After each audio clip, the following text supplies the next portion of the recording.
Bismillahirrahmanirrahim. Assalamualaikum warahmatullahi wabarakatuh. Pada pembahasan kali ini, saya akan membahas tentang kejayaan kota Kanal Basrah, Venesia dari Timur Tengah.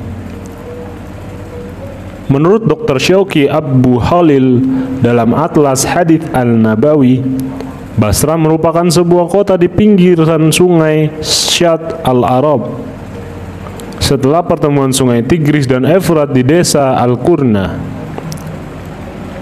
Kota itu adalah daerah reruntuhan di selatan muara sungai Tigris dan Efrat, ujar Dr. Syauqi dikutip dari artikel Republika yang ditulis Heri Ruslan. Menurut Dr. Syauqi, Basrah didirikan atas perintah Khalifah Umar bin Khattab. Utbah bin Ghazwan al-Manazi memilih kota itu sebagai titik penyerangan ketika pasukan tentara Islam akan menaklukkan Ebola, Misenia, Ahwas, dan Persia. Nama kota Basrah tercantum dalam hadis tentang perjalanan manusia di hari kiamat. Lalu Allah menjawab, "Wahai Muhammad, masuklah ke surga dari umatmu yang tidak terkena hisab melalui pintu surga sebelah kanan. Mereka adalah sekelompok manusia yang dapat masuk dari pintu itu. Demi jiwaku yang ada di kekuasaannya, sesungguhnya jarak antara dua daun pintu dari pintu-pintu surga itu seperti jarak antara Mekah dan Hijr, atau seperti antara Mekah dan Basrah." Selain dalam hadis yang diriwayatkan Imam Muslim, Basrah juga disebut dalam hadis yang diriwayatkan oleh Imam Bukhari, Abu Daud, Tirmizi, serta Nasai. Lalu di manakah kota Basrah itu berada? Basrah adalah sebuah provinsi di Irak. Kota itu dijuluki Venesia Timur Tengah. Kota yang memiliki sejumlah terusan itu memiliki peranan yang terbilang sangat penting dalam sejarah awal Islam. Terletak di sepanjang sungai Syat Al-Arab dekat Teluk Persia, Basrah sempat menjelma menjadi kota metropolis peradaban dan perdagangan di era kekhalifahan Abbasiyah. Ketika Baghdad, ibu kota dinasti Abbasiyah, mencapai kejayaannya, pada saat yang bersamaan Basrah pun tumbuh menjadi kota penting dalam peradaban Islam. Kota Basrah yang berjarak 545 km dari Baghdad itu mencapai puncak kejayaannya pada abad ke-8 Masehi.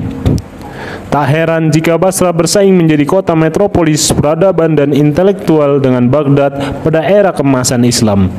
Sederet ilmuwan terkemuka yang telah mengharumkan nama Islam terlahir di Basrah.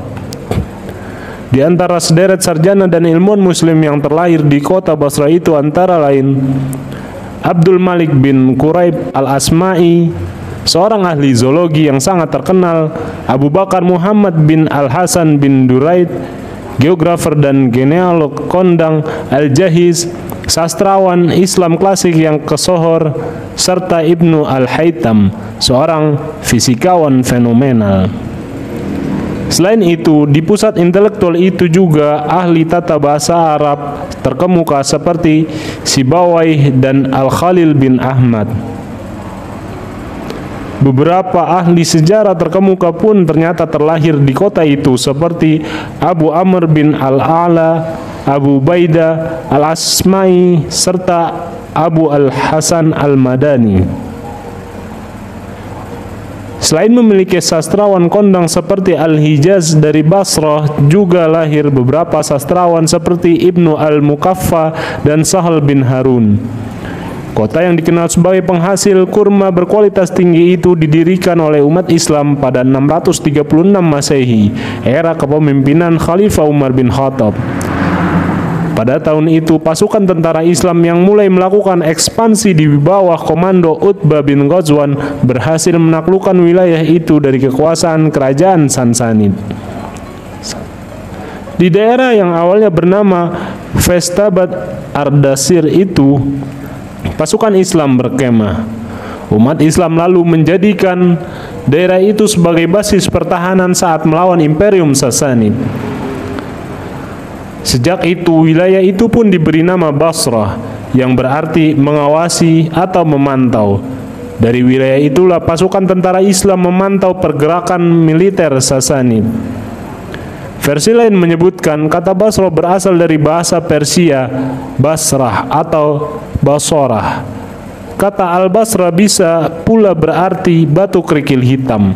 Secara resmi pada tahun 639 Masehi, Khalifah Umar menjadikan Basrah sebagai ibu kota provinsi dengan wilayah kekuasaan meliputi 5 daerah. Abu Musa al-As'ari ditunjuk sebagai gubernur pertama Basrah. Setelah itu, dari masa ke masa pemerintahan Khulafa Rasyidin yang berpusat di Madinah mengangkat gubernur untuk Basrah. Dari tahun ke tahun Basrah tumbuh sebagai sebuah kota. Pada tahun 771 Masehi, Zaid bin Abi Sufyan mulai mengembangkan Basrah menjadi kota yang besar. Kota itu pun dengan cepat berkembang menjadi sebuah metropolis dunia yang terkemuka pada abad ke-8 Masehi. Pada abad itulah Basrah mencapai puncak kejayaannya. Jumlah penduduknya pun mencapai 200.000 hingga 600.000 jiwa. Selain menjadi pusat perkembangan ilmu pengetahuan, Basrah juga telah berkembang menjadi salah satu metropolis besar dan pusat perdagangan yang kesohor. Salah satu sumber mata pencarian rakyat Basrah adalah pertanian. Kota yang memiliki 7 pelabuhan besar itu menjadi tempat persinggahan para saudagar yang menarik bagi para saudagar dari berbagai belahan dunia. Pelabuhan Basrah bisa disinggahi kapal-kapal besar. Pada saat itu pula Basrah menjadi kota industri yang sangat kuat. Sejak dahulu kala, kota tersebut sangat terkenal dengan saluran atau kanal airnya. Menurut Ibnu Hawqal, pada abad ke-10 Masehi, jumlah kanal yang ada di kota itu mencapai 100.000. Sebanyak 20.000 diantaranya bisa dilalui kapal. Nahar Ma'qil merupakan saluran utama yang menghubungkan Basrah ke Baghdad.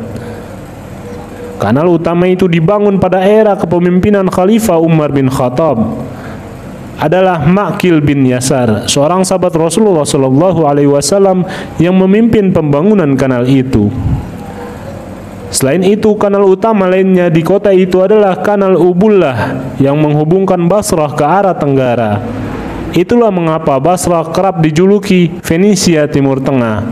Venesia adalah salah satu provinsi di Italia yang memiliki ribuan kanal.